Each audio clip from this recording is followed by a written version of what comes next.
welcome to the podcast. Thank you very much for having me. I'm so excited to chat with you. Me too. It's going to be an awesome discussion because you are going to bring our audience so much insight about international career development and what does it mean to be in different parts of the world? How do you do job search in different parts of the world? What does that have to do with our skill set and mindset and all those awesome things that I feel often are not covered in conversations about careers?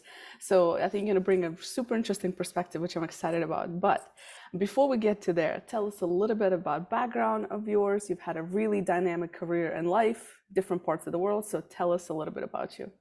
So first off, really thank you so much for being here and I'm really looking forward to this juicy conversation because we both had experience abroad, building careers, reinventing careers, and so shortly about me.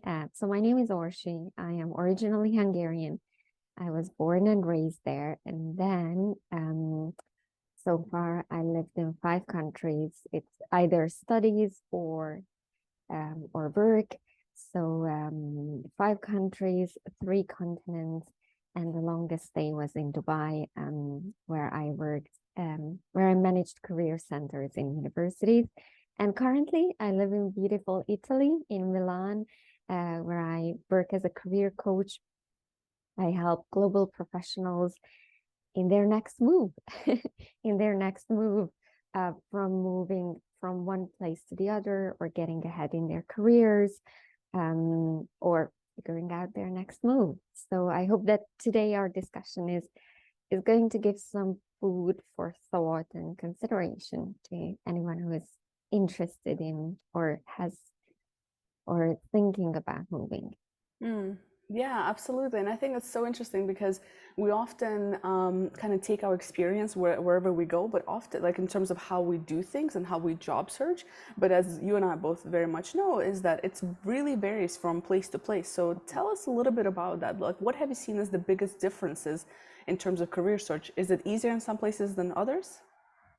Well, I think what is true in every place, it's about connections, regardless of where you move.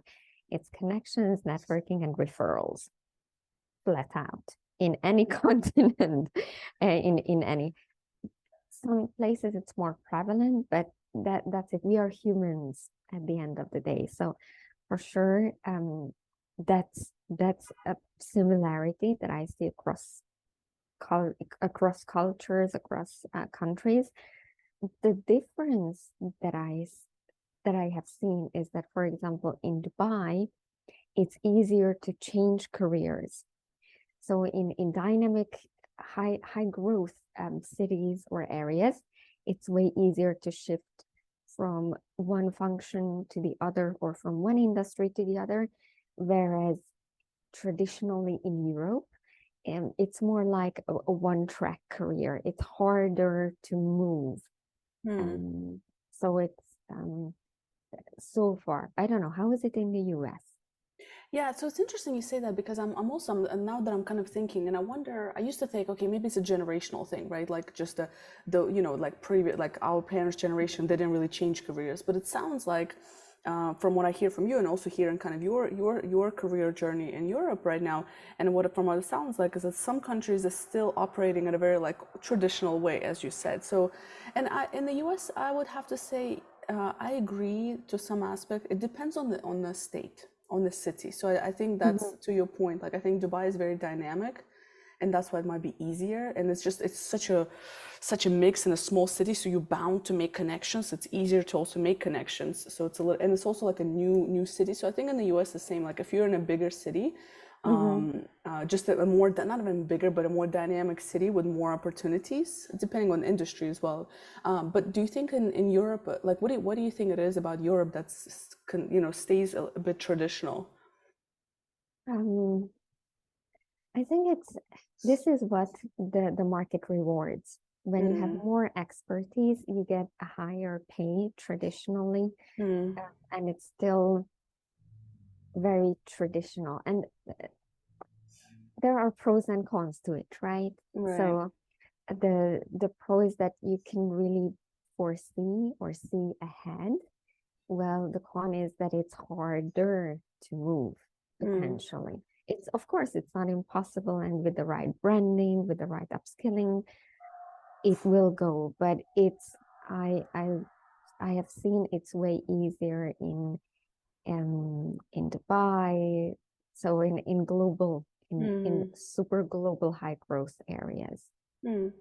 And I wonder when it comes to like qualifications, I guess, because in Dubai and in the US, English is the primary language, so it's like everybody Mhm. speaks. As long as you speak English, you're good to go. Like there's no other kind of language barriers. Do you see it? And Europe being, part of the European Union and so many different countries, obviously in different languages, do you see that as, are they more forgiving if, is it more open to speak? What I'm trying to say, I guess, is it more predominantly, that if you know English, you're good, or do you actually have to know the country's language? Yeah, the local language is a huge plus in Europe.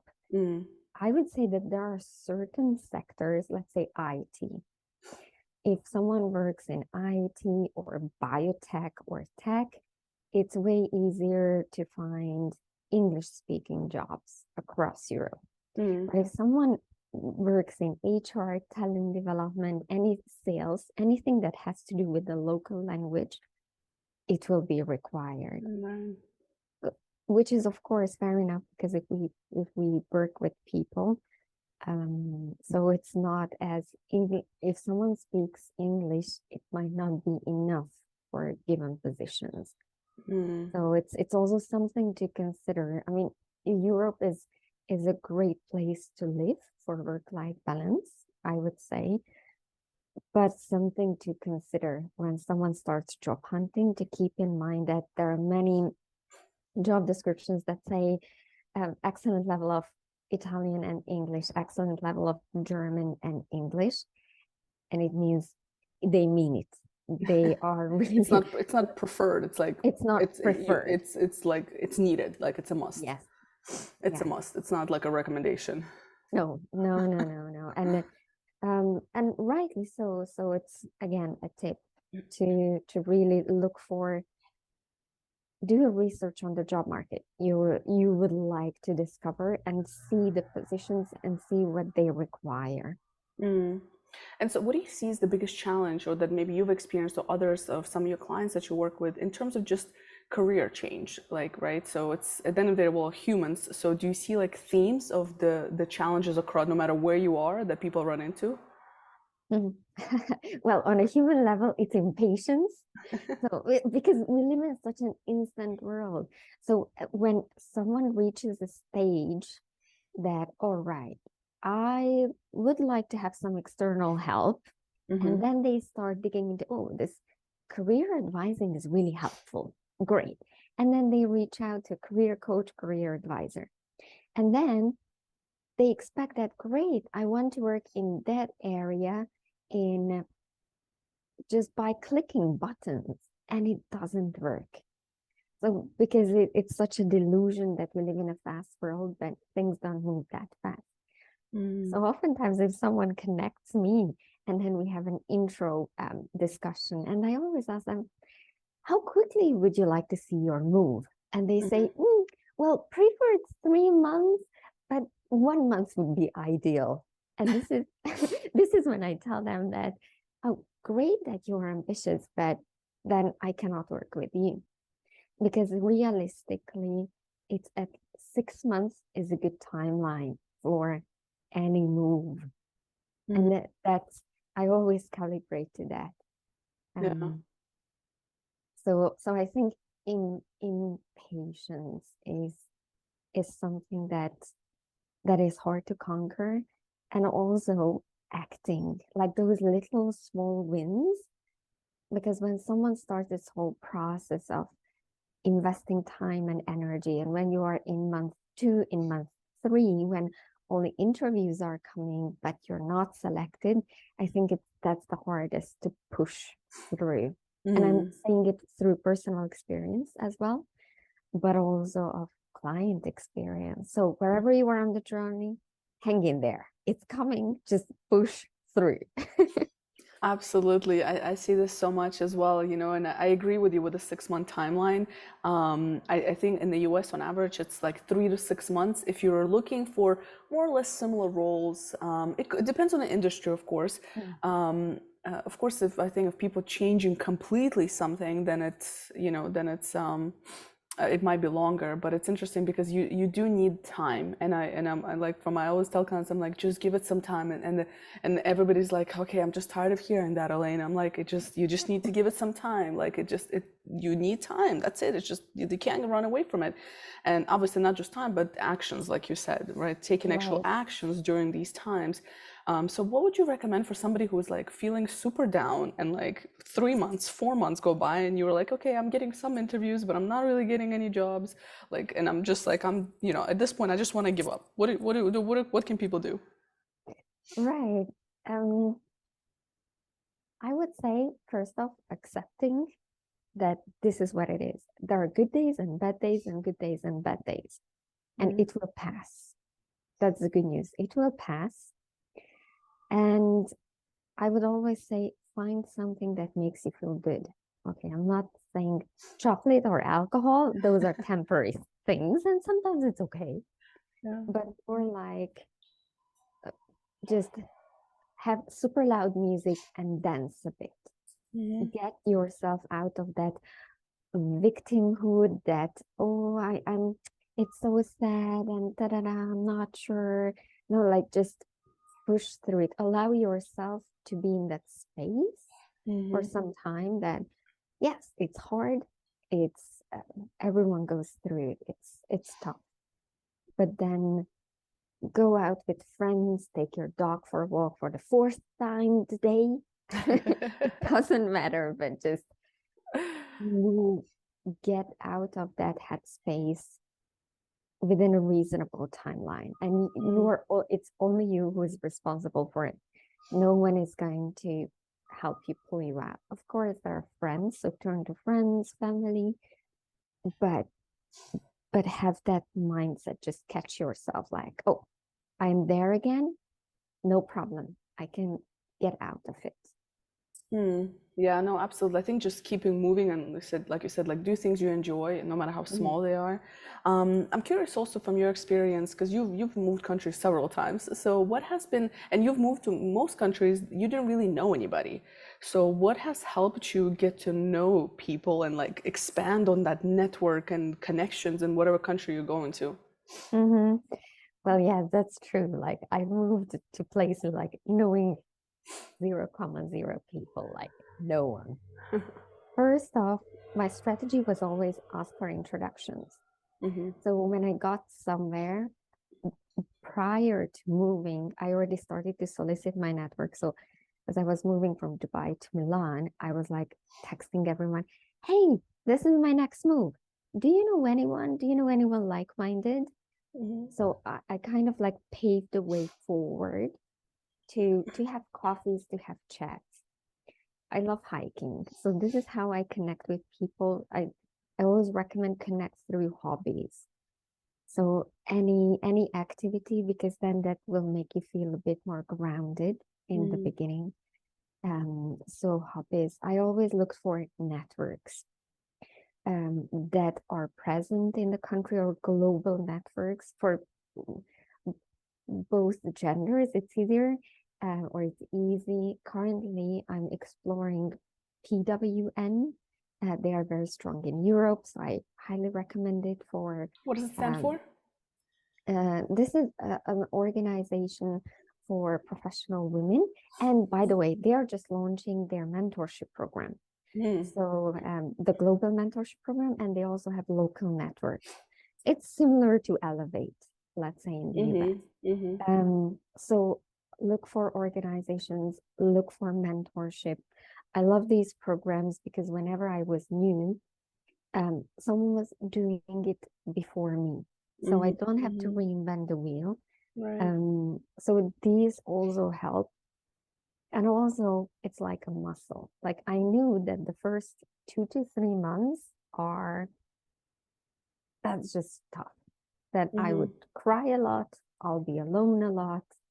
Um, And then we just have to push through that time. And I always tell people that in my own experience, for me, it always took 2 years to feel at home in a country. And it's not just about the job, but having friends to turn to, but not just superficial conversations, but when you really would like to share something, having a hairdresser, knowing where to bring your car.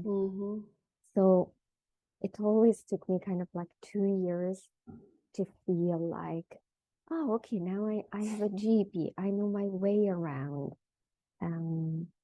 But it's a process and it goes back. So with patience and with small actions, it builds. Yeah. I hope it's helpful. It's super helpful because I think that if anything, for those people who are kind of listening and thinking about making a move, I think it's super helpful to know which networks to go to. And we always say, well, I don't know anybody. With the world that we live in today, the amount of opportunities there are to connect with people, if you want to, I think is just endless, and no matter which country you're in, right? And another point you mentioned is the 2 year mark. I love that because we move and then we're like, oh my gosh, like it's been a year. But it's in reality, when you're changing countries, when you're changing jobs, when you are going through major changes in general, it's gonna take some time. And the reality is, a couple of years is pretty average. That's what I hear a lot of people say. Same was in my experience. It took me a couple of years to make Dubai home, and then when I came back to the US, it took me another year to 2 years to make US home again. So it does take that long because you're out, you're just in a completely new space. So I think that's super, super valid. And the other point you mentioned is just to realize that, hey, it's going to be hard. It's just part of the process.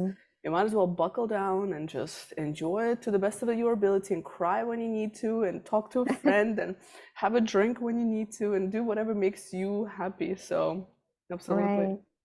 Right, right. And um, you know, as hard as any move was that I did, I never regretted it.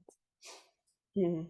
And I think that's the key. Like, it's so funny because last Friday, I had a very honest chat with a complete stranger, beautiful.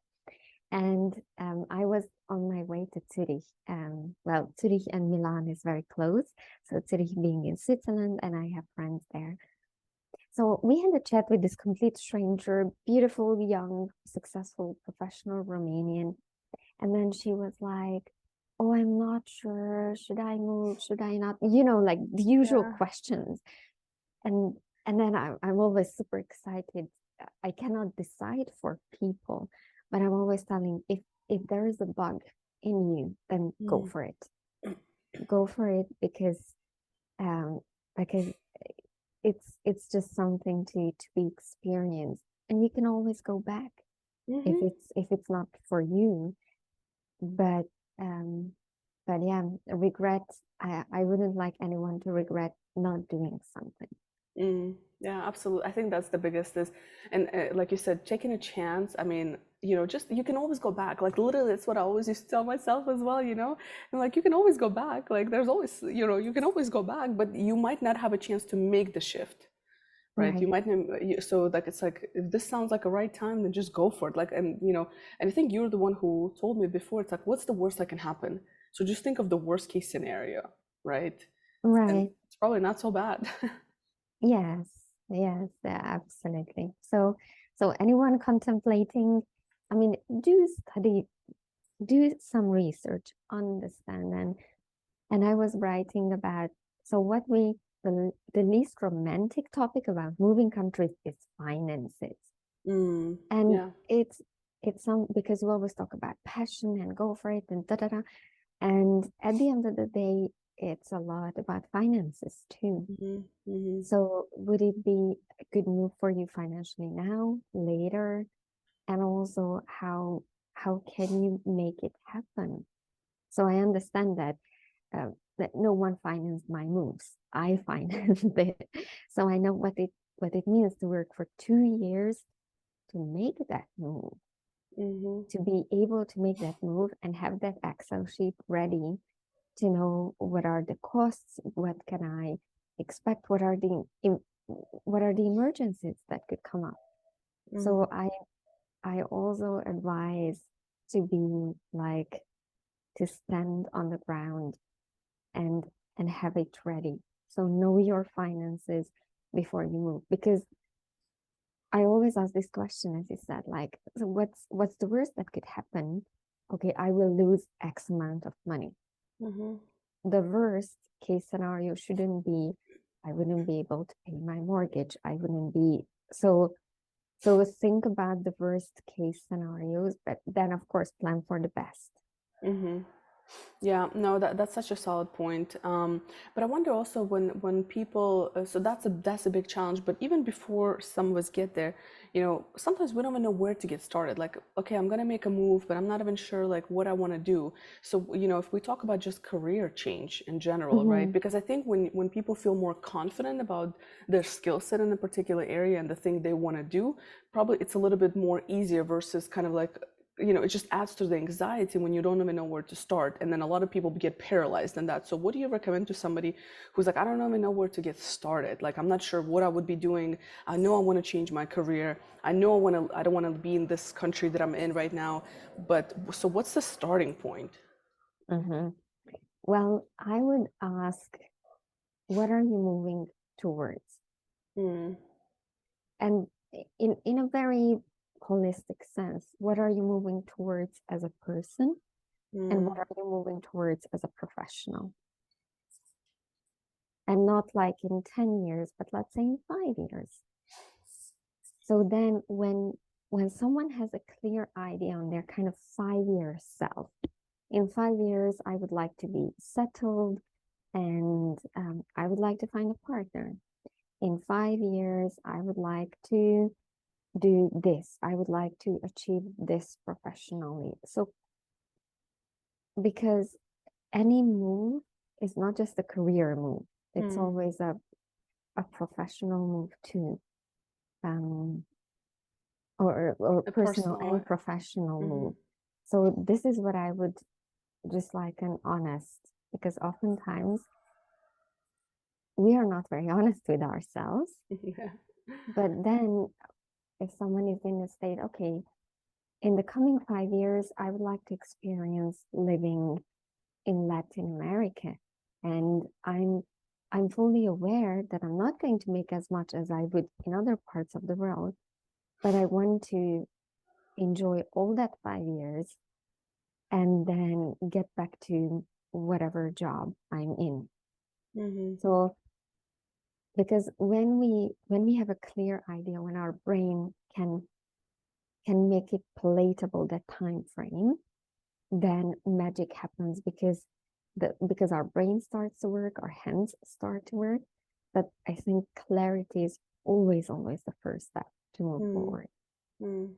Yeah, absolutely. And you're right. It's a big personal move, and I think moving towards something versus away from something, because that's what a lot of times we do, right? It's like, Mhm. okay, well, this happened, or I lost my job, and I'm all these negative emotions are coming through. So you want to run away in hopes that the thing you're running, that the thing that you're running away from, that here is going to be your problems are going to be solved. That's not always the case if you're moving away instead of Mhm. towards, because your motivation, your intention is now jaded by the emotions, the negative emotions, which stop you from actually seeing forward. And it's almost like you're just looking backwards and running from whatever that thing is, the experience, the personal, professional, whatever it may be. Right, right. And there are two things that people forget. One is you bring yourself. Yeah. So you It will bring all come yourself. with you. Yes, it will all come with you. So Mm, so if you're running away because you didn't have a good relationship with your boss, mm, chances are maybe you didn't develop the right skill set or communication to deal with situations. And you can get a different job in a different company. You mm, are going to be the same. So the same will keep occurring. And these are the patterns that people are not either very well aware of, or they're just not ready to change. mm, So I see people getting better jobs or different companies, or they see it as better. And then 2 years down the line, the same story starts, just with different people. So mm. So, so this is why I think clarity is important. So Mm, it's not, I would say it's important to know the difference between transition and transformation. You mm, can transition from one country to the other and be the same person and do the same mistakes. Your life, your choice. But when you transform throughout the process, you'll be able to make new mistakes. And yeah. I think that's the key there, to make new mistakes, to grow from your experience. Mm. I love what you said that maybe even if you make this transition a couple of years later, same things arise. And again, timing is so essential here because when we put ourselves in a new professional or personal situation, right, whether it's a new relationship or a new job, at first everything might seem good because you're in that honeymoon stage with the job Mhm. or the relationship. But eventually, the basement behaviors that you ran away with and you brought those with you, those things that you were hiding, eventually they're going to come up because you never dealt with them. You just park them for a little while, and then eventually they're going to come out. And that takes time. And that's why a lot of people, when they make a change and everything seems fine, like 6 to 8 months, a year, and you're like, yeah, that's great. And all of a sudden, a year, between 1 to 2 years, things start to go sour. And you're like, wait a minute, same things are happening. Yeah, because you put a band aid on a broken leg instead of fixing, having surgery, and transforming. You decided to just transition. That's such a great Yeah. point. Yes, yes. And I remember, and there were times when I wanted to move because I didn't feel good. Mm, And then I remember that you advised me that, okay, you can move anywhere, but you would feel the same. So knowing, I don't advise people to move all the time, but this is why this clarity is important, that am I mm, moving towards something or am I moving away from something? And when the answer is, am I moving away from something?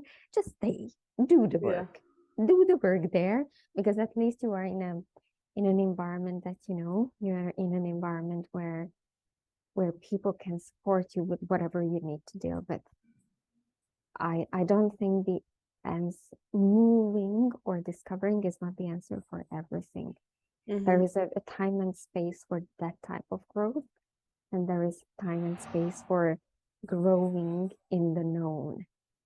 Mm-hmm. Absolutely. You need that support and you need that, close people around you to kind of act as a mirror sometimes and just for emotional support. It's Mhm. hard to do these transformations by yourself. So very valid point. So through all of these journeys that you've had, what do you feel is your biggest achievement or accomplishment to date? Is that I'm still a humble learner. Mm, This is what because I love asking for advice. I realize this is how I thrive, not just survive, but thrive. Um, and that I can course correct relatively early. So if I know that things are not going in the right direction or I'm not at the right energy or for whatever reason, I know it. And then I see, okay, what can I do differently? What can I do better? And I think I'm getting better as I'm getting older. mm, in this sense, for sure, that I'm learning quicker. mm. Yeah, and having known you for what, 6, 7 years now? How long has it been?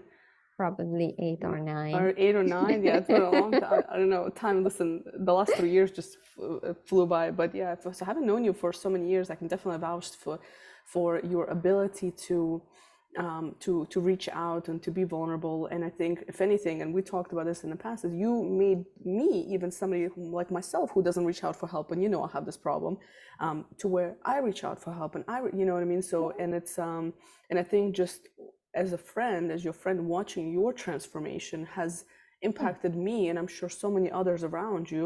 And it's really speaks to your authenticity, to your vulnerability, and to the impact that you can make on people around you, which is why, again, like people that work with you as clients, I'm sure feel the exact same way, because you're not only kind of preaching these things. You've experienced it, and you're like, this, like, you've gone through all that. Like, everything you're talking about, you've actually gone through it firsthand. So I think that makes it you very powerful in a world of people that do the work that you do. So I think so definitely I would say from this is what I see from my side in terms of the accomplishments that I've seen from you just on a personal level as well. Thank you. Thank you so much. It's very kind.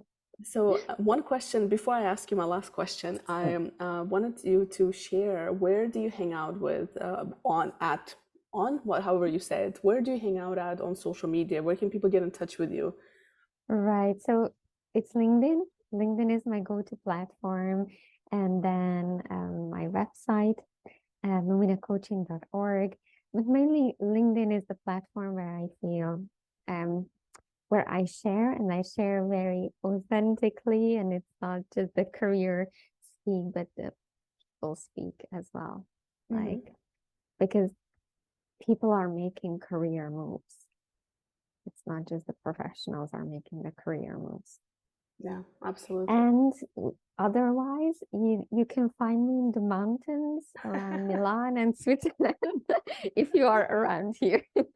We should do like a little hiking tour, a career hiking 101, talk about career talks with Orsi in the mountains. Ooh. It's a And good one. what would the eco bring back? I like it. Sign me up. You let me know when I'll support in that. So the last question I always ask my guests is, what is one question that you wish people ask themselves more often? So I loved it. I love this question, and I would recommend, what would your 80-year-old self regret? And what would your 80-year-old self not regret doing? So as you were listening, and hopefully you stick with us up until this point, it's really about, okay, I want to make the move, and I'm moving towards something. And if I'm 80 and I'm sitting in a senior home, hopefully, or with loved ones, what would I regret doing? And oftentimes the question is, what would I regret not doing? Yeah, that's so powerful. What would I regret doing? That requires a lot of thinking, and that's really good, because we don't even spend time as much thinking as we should. We're just doing. I mean, I'm guilty at that. You know me very well, so it's a valid question. And if whoever's listening, if you think 80 years old is far from now, it's not. It's gonna be here before you know it. It's gonna be here before you know it. But until then, we have also some beautiful years ahead. Yes. So let's use that. And yet, let's use that well. And I think 80 is a good ballpark, because by that time, we wouldn't be able to make any transition or transformation. You're just there. So it's like, I think it's looking back. Looking back could give us perspective. Good one. Great way to end this conversation. Orsi, thank you so much for coming on our show, sharing your insights, and I can't wait to share this episode for people to listen to. Thank you so much for having me.